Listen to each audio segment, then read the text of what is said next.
En fait, vous ne discutez pas, vous imposez votre vision. Vous ne voulez pas de la réforme sur laquelle Emmanuel Macron a été élu. Je n'impose rien. On ne voit pas du tout les compromis, les concessions que vous êtes prêts à faire. Je n'impose absolument rien. Si, vous voulez le retrait de la réforme. Mais écoutez, une seconde, je n'impose rien. Nous avons aujourd'hui un système de retraite qui a été construit en 1945, qui a largement évolué, qui s'est adapté, qui s'est simplifié. Et qui est très injuste aussi, non? Ah bon? Pour les femmes, pour les carrières hachées, pour les agriculteurs. Encore une fois, non. Pourquoi? Ce que vous dites est faux. Ce sont les éléments de langage du gouvernement. Ils auraient 1 000 € de minimum de pension pour une retraite. Vous avez regardé ce que sont les cotisations des agriculteurs?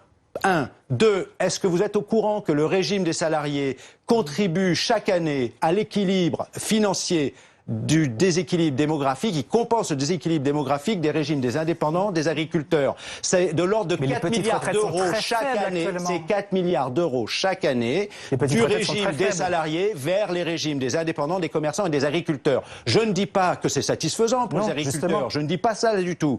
Il y a sans doute à améliorer, mais ça ne peut pas se faire par la détérioration du droit à la retraite de l'ensemble des salariés. Vous n'êtes pas d'accord pour dire que ce que propose le gouvernement, c'est quand même un pas en avant pour les petites retraites notamment? Il y a tous les personnes les plus riches qui gagneront plus de 120 000 € qui cotiseront uniquement pour la solidarité des petites retraites. Oui, non, ils cotisent déjà pour la solidarité. Ils auront une erreur. cotisation supplémentaire. Non, le régime complémentaire, aujourd'hui, les cadres cotisent jusqu'à 8 plafonds de sécurité sociale. Il y aura une cotisation à la fois pour la solidarité, ils cotisent déjà à la fois pour la solidarité et pour leur propre retraite. Demain, ils ne cotiseront plus que pour la partie de solidarité à hauteur de 2,5%, ce qui sera moins que leur contribution à la solidarité aujourd'hui, premièrement.